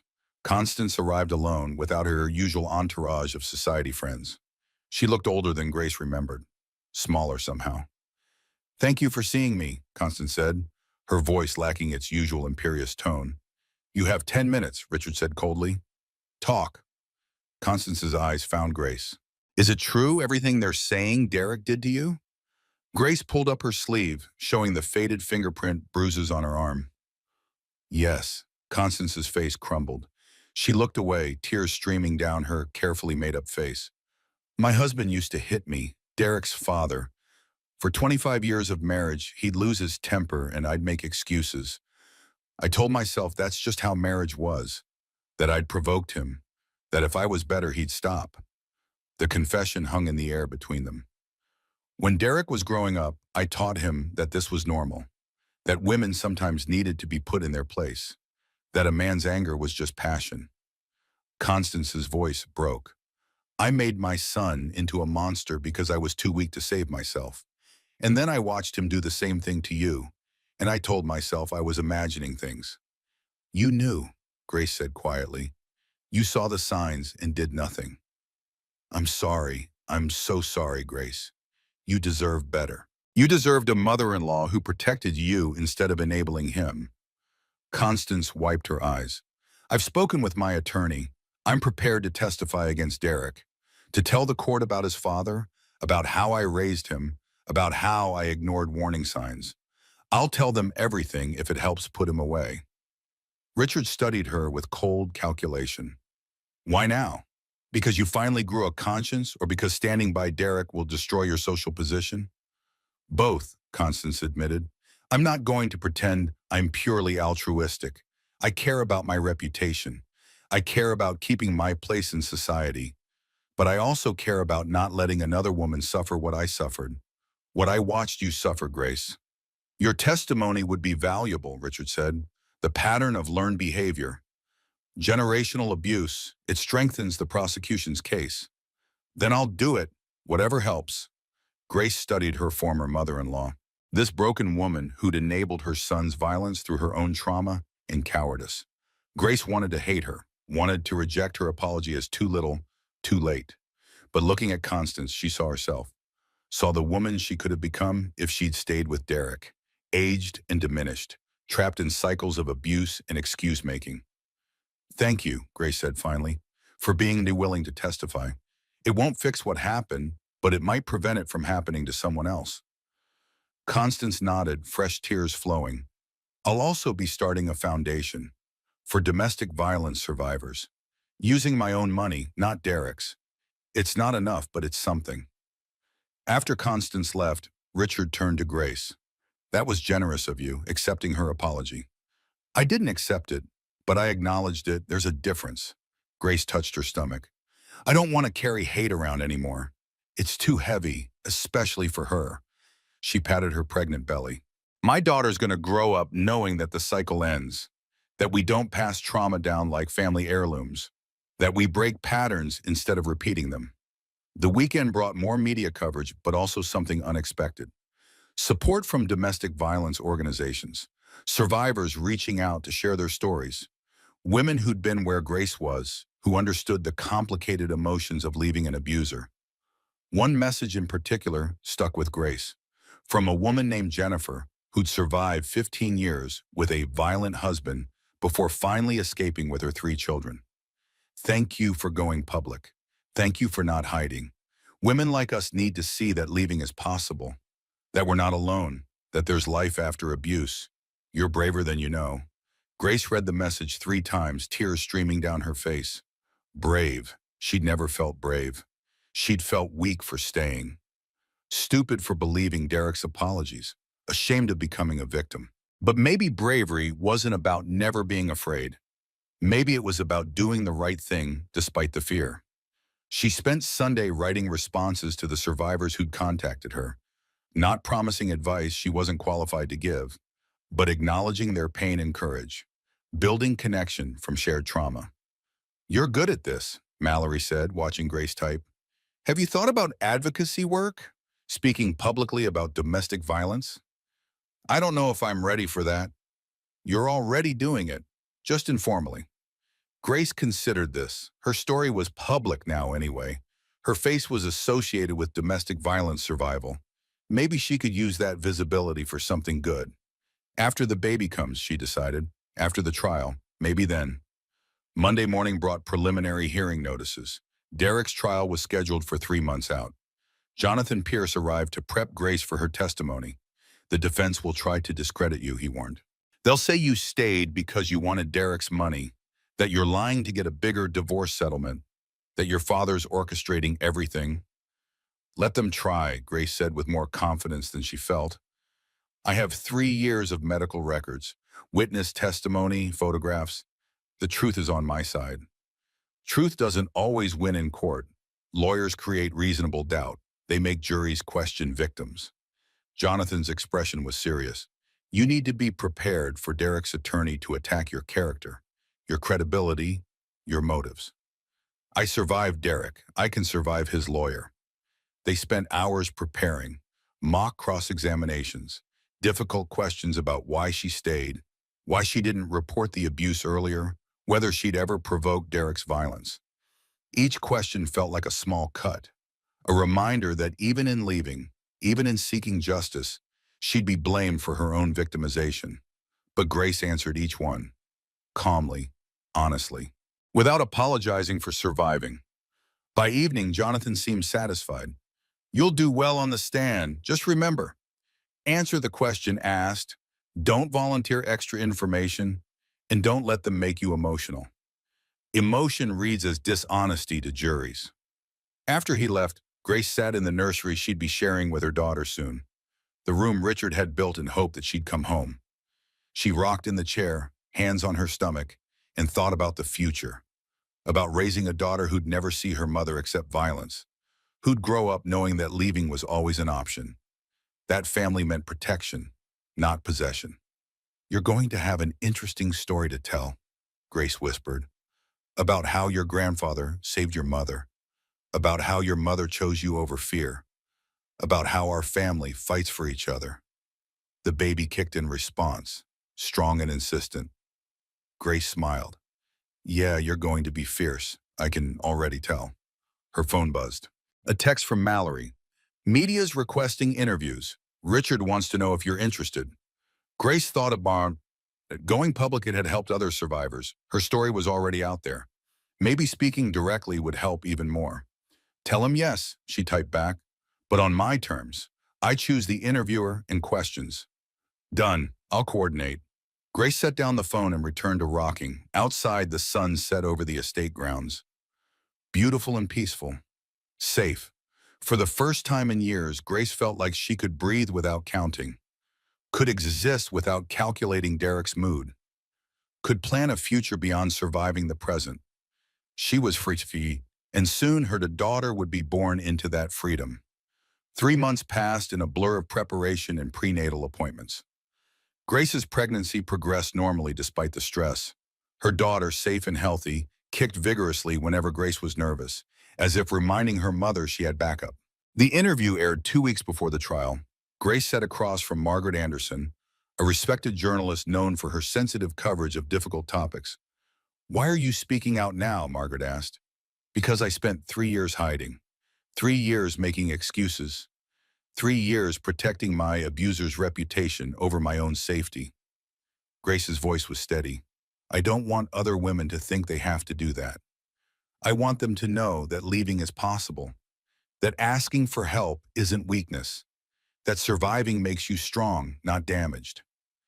The interview was viewed by 12 million people. It sparked national conversation about domestic violence, wealth, and abuse, the barriers that keep victims trapped. Grace became the face of a movement she'd never intended to lead. The trial began on a cold November morning. Grace was 8 months pregnant now, moving slowly but determined to be present for every moment. The courtroom was packed. Media, domestic violence advocates, Derek's former business associates. Richard sat beside Grace, a silent pillar of support. Mallory positioned herself nearby, scanning the crowd for threats. Derek entered in an orange jumpsuit, having been denied bail for 3 months. He looked thinner, harder. His eyes found Grace immediately, and the hate there was palpable. Judge Thornton called the court to order. We're here for the trial of Derek Morrison on multiple counts of felony assault, domestic battery, and child endangerment. Opening statements. The prosecutor, District Attorney Rebecca Martinez, rose first. She was in her 40s with a reputation for aggressive prosecution of domestic violence cases. Ladies and gentlemen of the jury, this case is about power and control, about a man who used his wealth and charm to trap a woman, then systematically destroyed her through violence. For 3 years, Derek Morrison hit his wife, not once in anger, not twice by accident, 300 documented times. And when she finally escaped, when she finally asked for help, he threatened to kill her in open court. Martinez laid out the evidence methodically. Medical records, photographs, a witness testimony. Each piece built the case that Derek Morrison was a serial abuser who'd terrorized his pregnant wife for years. Derek's attorney, Marcus Webb, countered in his opening statement. This case is about revenge. Grace Bennett comes from one of the wealthiest families in the country. When her marriage to my client deteriorated, she ran to her billionaire father, who orchestrated a corporate takeover and criminal prosecution to punish Derek Morrison for being a difficult husband. Yes, the marriage had problems. Yes, there were arguments. But Grace Bennett is no helpless victim. She's a woman with unlimited resources who's weaponizing the justice system against her ex-husband. Grace's hands clenched. Already the defense was rewriting history. Difficult husband. Arguments. As if 300 incidents of violence were just marital discord. The prosecution called its first witness, Dr. Ellen Sawyer. Dr. Sawyer testified about Grace's 17 visits over 3 years. The pattern of injuries, the defensive wounds, the careful documentation of suspected abuse. In my professional opinion, Dr. Sawyer concluded, Grace Morrison was a victim of ongoing systematic domestic violence. Derek's attorney cross-examined aggressively. Dr. Sawyer, did Ms. Bennett ever explicitly tell you her husband was hitting her? No, she denied it when asked. So your professional opinion is based on assumption, not fact? It's based on 30 years of medical experience treating abuse victims. The pattern of injuries was unmistakable. But not proof, thank you, doctor. The week continued like that, prosecution witnesses building the case, defense attorneys chipping away at credibility. The jury, 12 strangers, watched impassively. On day 4, Grace took the stand. D.A. Martinez guided her through her testimony gently. Ms. Bennett, please tell the jury about the first time Derek Morrison hit you. Grace described it, the shove, the bruise, the apology and flowers, the beginning of a pattern that would consume 3 years of her life. How many times over the course of your marriage did Mr. Morrison physically assault you? Approximately 300 times. I counted. A ripple went through the courtroom. The jury shifted uncomfortably. Why did you count? Because I told myself I'd leave at 300. I kept moving the goalpost, 100, 200. But 300 felt like enough, like I'd given him enough chances to change. Why didn't you leave sooner? Grace had prepared for this question. Still answering it out loud hurt. Because I loved him. Because I believed he could change. Because I thought leaving made me weak. Because I was ashamed. because I didn't want to admit my perfect marriage was a nightmare, because he'd isolated me from friends and family, and I didn't think I had anywhere to go. But you did have somewhere to go. Your father is one of the wealthiest men in America. I hadn't spoken to my father in 13 years. I'd rejected his world, his money, his protection. Asking for help felt like admitting he'd been right all along about me needing him. Martinez nodded. Tell the jury about the incident that finally made you leave. Grace touched her stomach. Derek punched me here. I was 6 months pregnant.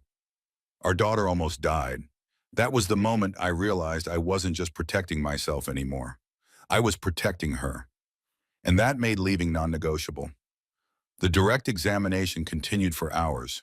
Grace detailed the isolation, the financial control, the verbal abuse that accompanied the physical violence. By the end, several jurors were crying. Then came cross-examination. Marcus Webb approached with the demeanor of a friendly uncle. Mr. Bennett, you maintain you had nowhere to go, yet you chose to marry my client knowing you had a wealthy father. I hadn't contacted my father in years, but you knew he existed, knew he had resources, knew he'd help if asked. Yes. So when you say you had nowhere to go, that's not entirely accurate, is it? I felt like I had nowhere to go, and you thought there's a difference. So, but let's talk about that feeling. You're a Stanford graduate with an MBA, clearly an intelligent woman, yet you're asking this jury to believe you couldn't figure out how to leave your husband? Grace felt anger flare but kept her voice calm. Intelligence doesn't protect you from abuse, Mr. Webb. Domestic violence affects women of all education levels, all economic classes. The psychological manipulation is the same. Psychological manipulation. Or did you stay because you enjoyed the lifestyle my client provided? I stayed because I was terrified, because Derek threatened me, because leaving felt more dangerous than staying. Yet you never reported these alleged threats to police. Victims often don't report. We're afraid we won't be believed, afraid of retaliation, afraid of making things worse. Webb smiled thinly. Convenient excuse. Objection, Martinez cut in. Argumentative. Sustained. Move on, Mr. Webb. The cross-examination lasted 2 brutal days. Webb questioned every decision Grace had made. Why she'd used a fake name when marrying Derek. Why she'd stayed so long. Whether she'd provoked any of the incidents. Whether her father had coached her testimony. By the time she stepped down, Grace felt hollowed out. Every trauma relived. Every choice second-guessed. Every wound reopened. Richard pulled her aside during recess. You did well. I feel like I just got hit 300 more times. That's what defense attorneys do. They re-traumatize victims in hopes of discrediting them. But the jury saw you, saw your honesty, saw your pain. They believe you. Grace wanted to believe him, but looking at the jury's faces, she saw uncertainty. The defense had planted seeds of doubt. What if it wasn't enough? The prosecution called Mallory next. She testified about her observations as Grace's friend and her role as part of Richard Bennett's security detail.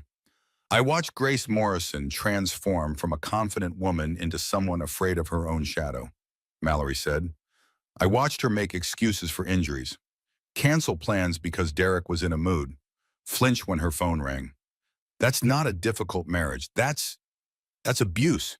Derek's attorney tried to discredit her as a paid employee with bias. Mallory held firm. I was paid to protect her, yes, but I cared about her as a person. I watched her suffer and couldn't intervene. That was the hardest part of my job. But it allowed me to document everything, and that documentation is going to put your client in prison where he belongs. The testimony that sealed Derek's fate came from an unexpected source. His mother. Constance Morrison took the stand looking decades older than her years. She'd been in therapy since the arrest, working through her own trauma and complicity. My husband abused me for 25 years, she testified, her voice shaking. I normalized it, made excuses, and in doing so, I taught my son that violence toward women was acceptable. I saw Derek treating Grace the way his father treated me, and I told myself I was imagining things. I chose my son over my conscience. I chose denial over truth, and Grace suffered because of my cowardice. The courtroom was silent. Even Derek's attorney looked uncomfortable. I'm testifying today because I failed Grace. But I won't fail other women by staying silent. Constance looked directly at Derek. I love you. But what you did was wrong. What I taught you was wrong, and you need to be held accountable. Derek's face was a mask of betrayal and rage. His own mother had just destroyed his defense. The prosecution rested after 2 weeks of testimony. The defense called character witnesses, business associates who testified to Derek's professionalism, his philanthropy, his reputation. But under cross-examination, each admitted they'd never been to the Morrison home, never seen Derek and Grace together privately, only knew the public persona Derek projected. Derek himself chose not to testify. Too risky, his attorney decided. His temper was too volatile, his arrogance too apparent. Putting him on the stand would only hurt his case. Closing arguments came on a Friday. DA Martinez summarized the evidence methodically. Medical records, witness testimony, Derek's own threat in court, the pattern of violence that escalated to striking a pregnant woman. Derek Morrison is guilty, she concluded. The evidence proves it beyond reasonable doubt. Now it's up to you to deliver justice for Grace Bennett and send the message that wealth and charm don't excuse violence. Marcus Webb's closing focused on reasonable doubt, on Grace's delayed reporting, on her father's resources and motivation for revenge, on the possibility that this was a bitter divorce weaponized through the legal system. Is Derek Morrison perfect? No. Was the marriage troubled? Clearly, but troubled marriage isn't criminal assault. Family arguments aren't felonies. The prosecution has asked you to criminalize a bad relationship because the wife comes from money. Don't let them. The jury deliberated for 3 days. Grace waited at the estate, pacing and restless. Her due date was 2 weeks away. Her daughter kicked constantly, as restless as her mother. On day 3, the call came. Verdicts in. The courtroom filled quickly. Media, advocates, observers. Grace sat between her father and Mallory, her hands shaking. Derek was brought in, his face carefully neutral. But Grace saw the tension in his shoulders, the fear in his eyes. Judge Thornton addressed the jury. Have you reached a verdict? The forewoman stood. We have, Your Honor. On the charge of felony assault, how do you find the defendant? Guilty. Grace's breath caught. On the charge of domestic battery? Guilty. On the charge of child endangerment? Guilty. 3 guilty verdicts. On all major charges. Derek's face crumbled. His attorney grabbed his arm, whispering urgently. But Derek wasn't listening. He turned to look at Grace, and the expression on his face was pure rage. Judge Thornton banged her gavel. Sentencing will occur in 2 weeks. Until then, Mr. Morrison remains in custody. Guards moved to take Derek away. He resisted, still staring at Grace. You destroyed my life, he shouted. You took everything from me. You did that yourself, Grace said quietly. I'll make you pay for this. I swear to God, I'll... The guards dragged him out, his threats echoing until they faded. Grace sat very still, processing what had just happened. Guilty. Derek Morrison was guilty. Justice had been served. She burst into tears. Richard pulled her close, his own eyes wet. It's over, Gracie. You're safe now. We're safe, Grace corrected, touching her stomach. Around them, the courtroom erupted in applause. Domestic violence advocates cheering, survivors crying, journalists racing to file stories. But Grace barely noticed. She just sat with her father, crying 3 years' worth of tears, feeling the weight of terror finally lift from her shoulders. They'd won. She'd survived. And that was worth everything. 2 weeks later, Grace went into labor the morning of Derek's sentencing hearing. The timing was almost poetic. We can postpone, Richard said as Grace breathed through contractions at the estate. No, I want this finished. I want him sentenced before she's born. I want her to come into a world where he can't hurt us. So Grace went to the courthouse between contractions, her father and Mallory beside her, a doctor on standby. It was probably insane. It was definitely uncomfortable, but it felt necessary. Derek was brought in looking gaunt and defeated. 3 months in county jail awaiting trial, followed by 3 more weeks after conviction, had stripped away his polish. This was Derek Morrison without the expensive suits and charm. Just a man who'd hurt people and gotten caught. Judge Thornton reviewed the pre-sentencing reports. Character statements from Grace, from other victims who'd come forward after the trial, from psychologists who'd evaluated Derek.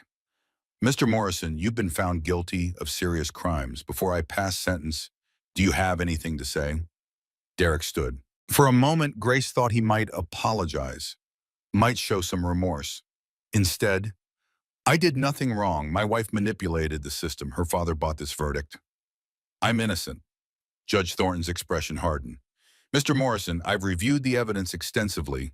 Medical records, photographs, witness testimony. You assaulted your pregnant wife repeatedly over 3 years. You terrorized her. You threatened her life in my courtroom. The only manipulation I see is yours, manipulating Grace Bennett into staying with you through fear and control. She consulted her notes. I'm sentencing you to 15 years in state prison on the combined charges. Additionally, upon release, you'll have a permanent restraining order prohibiting contact with Grace Bennett or her daughter. You'll register as a convicted domestic abuser, and you'll surrender all parental rights. 15 years. Grace felt her water break. Dad, she whispered, it's time. Richard's eyes widened. Now? Now. They left the courthouse in controlled chaos, Grace having contractions in the back of the town car while Mallory called ahead to the hospital. Behind them, Derek Morrison was taken away to begin his sentence. Justice served, new life beginning. The timing couldn't have been more perfect. Emma Grace Bennett was born at 11:47 p.m. that night. 7 pounds, 4 ounces, perfect in every way. She came into the world screaming, fierce and strong. Grace held her daughter for the first time and felt something break open in her chest. Love so overwhelming it hurt.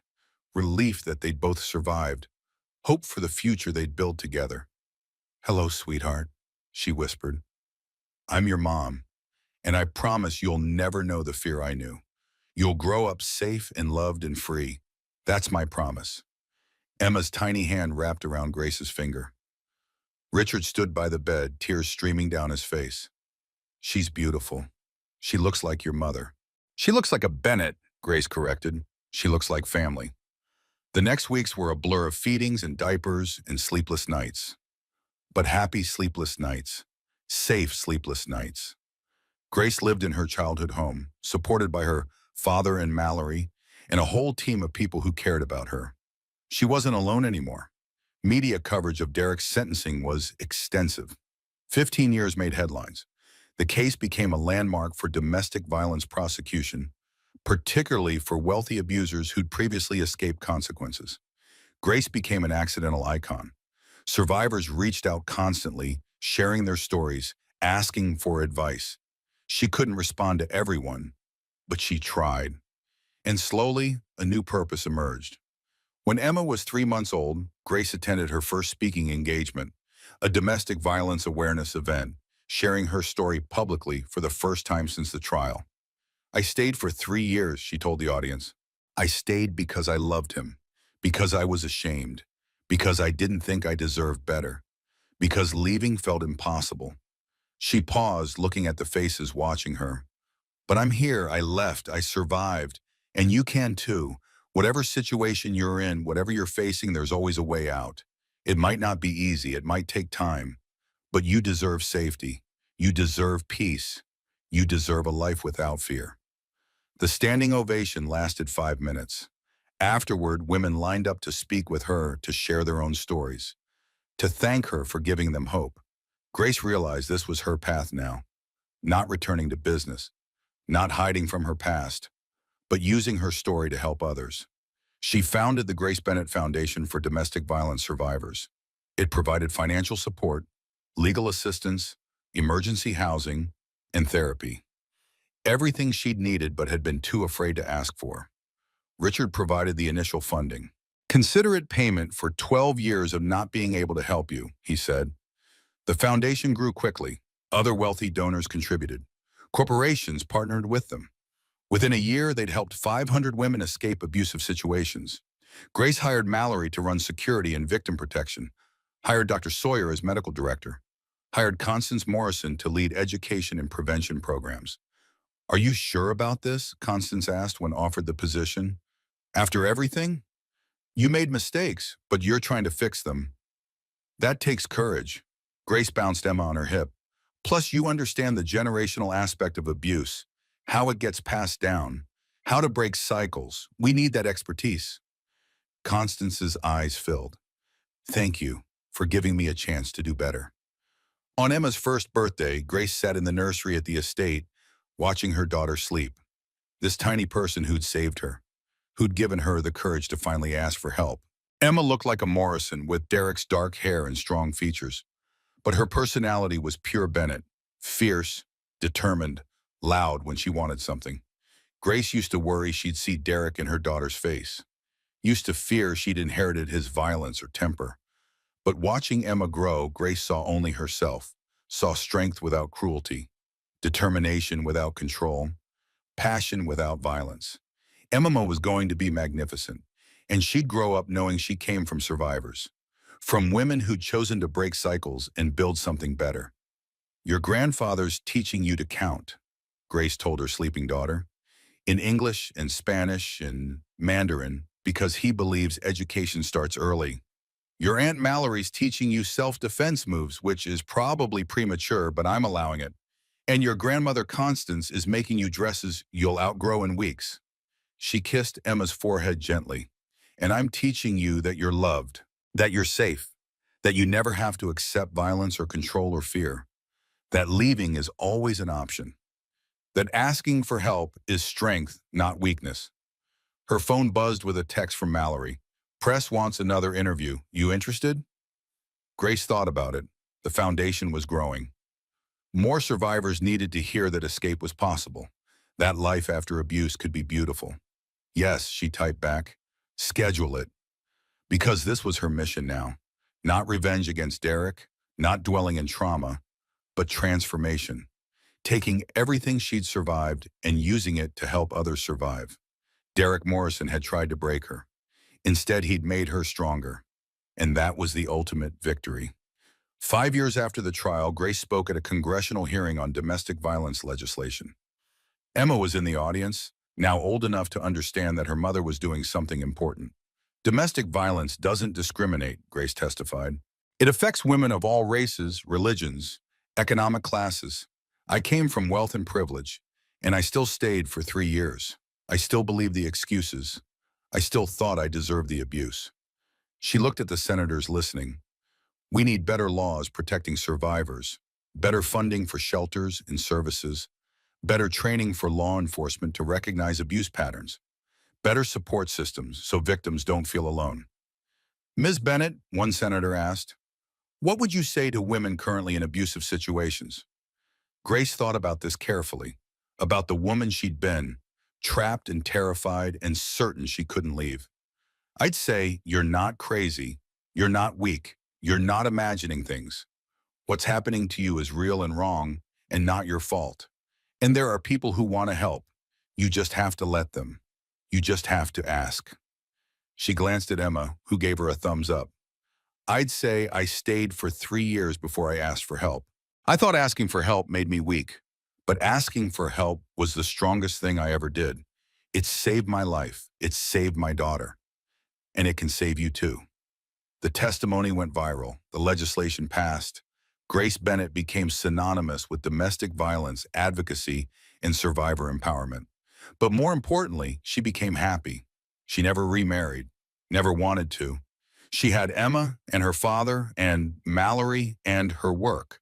That was enough. She thought about Derek sometimes, wondered how prison was treating him, whether he'd ever develop self-awareness or remorse. Then she'd look at her life, her daughter, her foundation, her purpose, and realize she didn't actually care. Derek Morrison was her past, a chapter she'd survived and closed. Her future was Emma, was helping other women escape, was using her voice and her resources to change systems. Her future was freedom, and that was worth more than any revenge. 10 years after the trial, Grace accepted the CEO position at Bennett Corporation. At 40, she'd finally embraced the family legacy she'd once fled. 20% of all profits fund the Grace Bennett Foundation, she announced to the board. Non-negotiable. The business press called her naive. Instead, Bennett Corporation thrived. Employees stayed longer, productivity soared. Treating people well proved profitable. Emma, now 11, attended every major announcement. She knew her father was in prison for hurting her mother. Knew the full story. "I'm proud of you, Mom," Emma whispered. "I'm proud of us. We did this together." The foundation now operated in 40 states. 10,000 women helped. Constance ran prevention programs, speaking about breaking generational cycles. Dr. Sawyer trained healthcare providers. Mallory directed security. Grace spoke constantly about transformation, not trauma. "People ask if I've forgiven Derek," she said during a viral TED Talk. "I've forgiven myself for staying. Released the anger because carrying it exhausted me. But forgiving Derek? That's between him and his conscience. My healing doesn't require his participation." Standing ovation. Derek served 10 years before parole. Grace didn't attend the hearing. "I'm not afraid of him anymore, but I don't need to prove that." He tried rebuilding with a new name. Background checks don't lie. Domestic abuse convictions don't disappear. He tried contacting Emma once, parole violation, back to prison. Grace read about it and felt nothing. He was irrelevant. On Grace's 45th birthday, the foundation celebrated 15 years. 15,000 survivors helped. A young woman approached afterward. "I left my boyfriend last month after one incident because of your story." Grace hugged her tight. "I'm so proud of you." That was the legacy, not just helping survivors, but preventing long-term victims, teaching women they deserve better from the start. "Remember when you asked about forgiving Arek?" Grace asked Mallory that night. "Yeah. The question doesn't matter. The goal was freeing myself from him, building a life he couldn't touch. I did that, and that's worth more than any forgiveness or revenge." 20 years after the trial, Grace received the Presidential Medal of Freedom at 50. Grace Bennett has transformed how America addresses domestic violence, the president announced. 50,000 women helped. Legislation passed. Millions given voice. Emma, now 26 and a civil rights attorney, cried openly. "When I was 30, I was being beaten," Grace said in her acceptance speech. "When I was 31, testifying while in labor. When I was 32, starting a foundation because maybe I could save others faster." She paused. 20 years later, domestic violence deaths are down 30% nationally. Hundreds of lives saved yearly. But 1 in 4 women still experience abuse. Our work continues. After the ceremony, Emma hugged her. "I'm so proud of you. I'm proud of us. You became a force for justice because you watched me transform pain into purpose." That evening, Richard joined Grace on a balcony. "Your mother would be proud. She dreamed of this foundation before foundations like it existed. I wish I'd known her." "You do, every time you fight for survivors." That's Sarah. That's you. That's the Bennett legacy. Derek died 6 months later. Heart attack at 59. Grace felt nothing, just quiet closure. Emma asked if she wanted to talk. "Derek was part of my story, but not the story. The story is transformation. He was just the catalyst. I can't regret the path that led to you." Grace's memoir became a bestseller. Proceeds funded new shelters worldwide. At 85, Grace died peacefully. Her funeral drew thousands. Emma delivered the eulogy. "My mother taught me that what happens doesn't define us. How we respond does. She transformed pain into purpose and taught millions to do the same." Her headstone read, "She transformed pain into purpose and taught millions to do the same." 50 years later, the foundation celebrated its 100th anniversary. 10 million women helped. Domestic violence deaths down 75% globally. Emma's daughter gave the keynote. "My grandmother stayed 300 times before leaving once." That's her legacy, believing we can always try again. That transformation is possible after trauma. Grace's real revenge wasn't destroying Derek. It was building something so meaningful, his violence became irrelevant. A footnote, a catalyst for something greater. She'd been hit 300 times and chosen to hit back with purpose, not fists. That was everything.